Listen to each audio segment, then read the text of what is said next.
verdade, a sociedade humana, ela gosta de usar estereótipos extremos para poder explicar o universo. O dia e a noite, o bem e o mal, o preto e o branco, como se a vida fosse simplista. Então, baseado nessa simplificação dicotômica do mundo, se criou também uma simplificação dicotômica do que viria depois da experiência física. Ou o céu,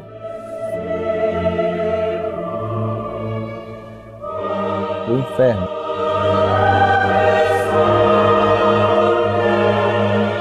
Nós não conseguimos conceber um Deus que, em função de algumas décadas de equívoco de uma criatura, possa condená-lo a um inferno eterno.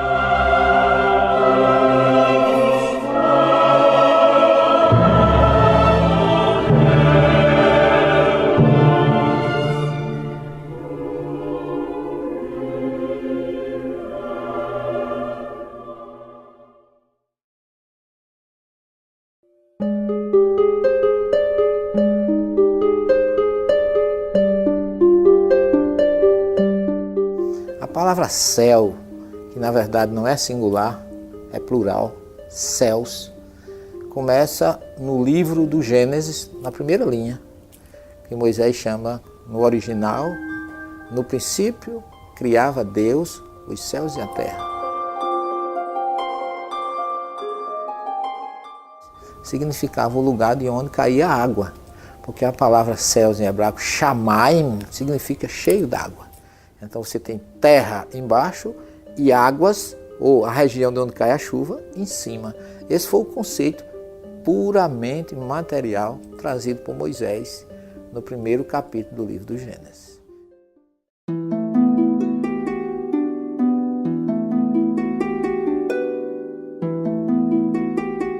Na Idade Média, as pessoas que viviam na riqueza, na opulência dos castelos, elas queriam um céu que representasse a continuação dessa vida, em jardins, com servos, em que eles não trabalhassem. E os pobres, que viviam escravizados ou em condições subhumanas, vassalos, eles queriam pelo menos na morte ir para um lugar que parecia o castelo dos reis. Na verdade, voltando ainda um pouco à origem, vem do capítulo 3 do livro do Gênesis, quando se cria o Gan Eden. Que Gan, jardim, Éden, de delícias, que simboliza aquele local que Deus criou para colocar o homem e a mulher. Só que esse Gan Éden depois ganhou o nome de paraíso terrestre. E paraíso terrestre depois passou a se chamar paraíso celeste. Então essa concepção de um céu paradisíaco, ela tem um objetivo: fazer uma promessa de que por um esforço e um sacrifício você vai ter alguma coisa boa depois. Assim como tinha um paraíso terrestre na terra, deveria ter, como os profetas depois trouxeram a noção, o Olam Rabá, que em hebraico significa mundo vindouro ou mundo que vem. Uma continuação, segundo os rabinos, daqueles que foram bons aqui, continuariam no mundo espiritual.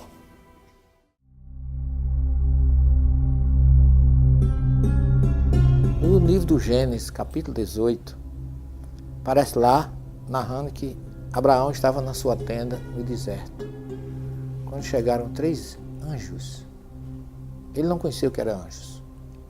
E por que ele não conheceu? Porque eram seres vestidos com a mesma roupagem daqueles que habitavam aquela região. Porque a palavra anjo em hebraico, malach, significa mensageiro. Então, qualquer mensageiro de Deus é um anjo. Quando a gente vai para o Velho Testamento, para o Novo Testamento, a palavra angelos, no grego, significa mensageiro. É aquele que traz uma mensagem de Deus. Como esses mensageiros se manifestavam de uma maneira muito superior àquilo que as pessoas estavam acostumadas a ver no cotidiano da sua vida, criou-se a ideia de que existiam seres privilegiados, seres que Deus criou desde o começo para servir dos seus mensageiros. Então, na verdade, eram espíritos, mas não tinham característica de anjo, como foi criado depois pela Igreja na Idade Média. Na visão clássica, existiam seres que já foram criados bons e seres que foram já criados ruins. O que não tem sentido do ponto de vista propriamente teológico, porque um Deus que é onisciente e sabe tudo antes que aconteça, não permitiria que anjos invejosos que tentassem dar um golpe como Lúcifer estivessem no céu. Mas as pessoas precisam criar a ideia do bem e do mal na cabeça delas, sobretudo porque elas querem que o mal esteja lá fora, porque aí não é responsabilidade delas mudar a si mesmas no mal que elas possuem. Então, como esses espíritos eram vistos pelos médios daquela época, e ninguém sabia porque era que eles chegavam e desapareciam tão rapidamente, a partir daí colocou-se asa nos anjos, para simbolizar que eles voavam. E essa teologia ela foi se complicando, foi se tornando mais sofisticada. Então criou-se entre os anjos também níveis diferentes, os querubins, serafins, e isso se estruturou de uma maneira muito forte. Moisés não conheceu porque eles eram seres comuns, se vestiam como pastores, com aquelas túnicas do mesmo jeito, que eram, significando que eram espíritos evoluídos, enviados de Deus, mas não tinham características de asa, nem vestido de branco, imberbe, como acontece com o anjo que foi criado depois com a influência grega, porque o anjo é um símbolo dos deuses do Olimpo. Jovens, imberbe, de 17 anos, vestido de branco.